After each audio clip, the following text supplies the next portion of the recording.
ये है फीमेल हमारा रिप्रोडक्टिव सिस्टम के ठीक है पार्ट्स है। इसमें आपको बताती हूँ कि फैलोपियन ट्रांसपोर्ट कैसे होता है ठीक है, और ये कौन कौन से पार्ट है। तो सबसे नीचे यहाँ पे आ जाइए, ये क्या है हमारी वेजाइना है ठीक है, यहाँ पे क्या है सर्विक्स है ठीक है।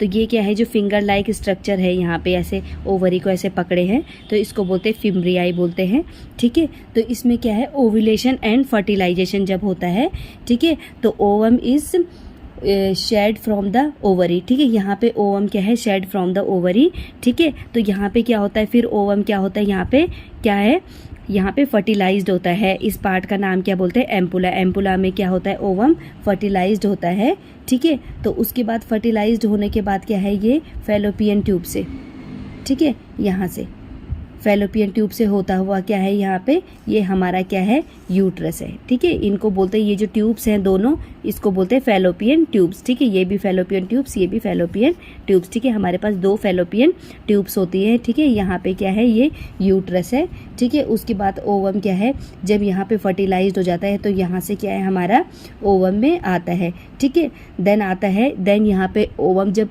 यूट्रस में आ जाएगा तब यहाँ पे क्या होता है फर्टिलाइजेशन ऑफ ठीक है, इम्प्लांटेशन ऑफ फर्टिलाइज्ड ओवम ठीक है। यहाँ पे क्या होता है बेबी इम्प्लांट हो जाता है ठीक है, जिसे हम फीटस बोलते हैं ठीक है। ये सब प्रोसेस होने के बाद तब यूट्रस में आता है ठीक है।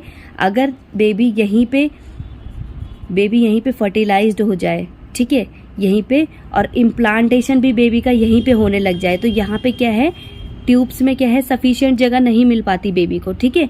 तो उसमें क्या है ग्रोथ नहीं कर पाएगा। तो ये क्या हो जाती हैं ये ट्यूब्स क्या हो जाती है फैलोपियन ट्यूब्स रप्चर हो जाती है किसी किसी केस में ठीक है, जहाँ पे बेबी क्या है इम्प्लांटेशन यहीं पे हो जाता है, जबकि क्या है यहाँ पे फर्टिलाइज्ड होना चाहिए पर किसी किसी केस में बेबी क्या है इधर ही इम्प्लांट हो जाता है, जिससे क्या है ट्यूब छोटी होने से पतली होने से क्या है बेबी को ग्रो करने के लिए सफिशिएंट स्पेस नहीं मिल पाता, तो उसमें क्या हो जाता है यहीं पे रप्चर हो जाती है ठीक है। तो ऐसे केस में क्या हो जाता है कभी कभी फैलोपियन ट्यूब कट करना पड़ता है, मतलब फैलोपियन ट्यूब कट करके उसको बांध देते हैं। तो यहाँ से कभी भी क्या है ओवम का क्रॉस नहीं हो पाता, ओवम नहीं ले पाते। ये फिम्ब्रियाई क्या है ओवम नहीं इम्प्लांटेशन नहीं हो पाता, बेबी क्या है ओवम क्या है पास नहीं हो पाता, क्योंकि क्या हो जाती है यहाँ पे कट होके बांध देते हैं फैलोपियन ट्यूब्स का। तो उनमें क्या हो जाता है एक ही ट्यूब काम करता है, 50% चांस रहते हैं मदर के बनने के ठीक है, क्योंकि एक ही ट्यूब काम करता है, पर बहुत तरीके से ये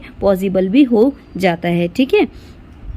तो ये थे हमारा ये आपको समझाने के लिए ये मैंने बताया कि क्या है फैलोपियन ट्रांसपोर्ट, कैसे कैसे फैलोपियन ट्यूब से यूट्रस में बेबी आके कैसे इम्प्लांटेशन होता है। बाद में इसको क्या बोलते हैं फीटस बोलते हैं। ये सब कब होता है फर्टिलाइजेशन के बाद, जब ओवम का क्या हो जाता है फर्टिलाइजेशन हो जाता है, उसके बाद हमारी ये प्रोसेस क्या होती है शुरू होती है ठीक है। तो ये मेरे पे डायग्राम था तो मैंने आपको इस पे समझा दिया ठीक है।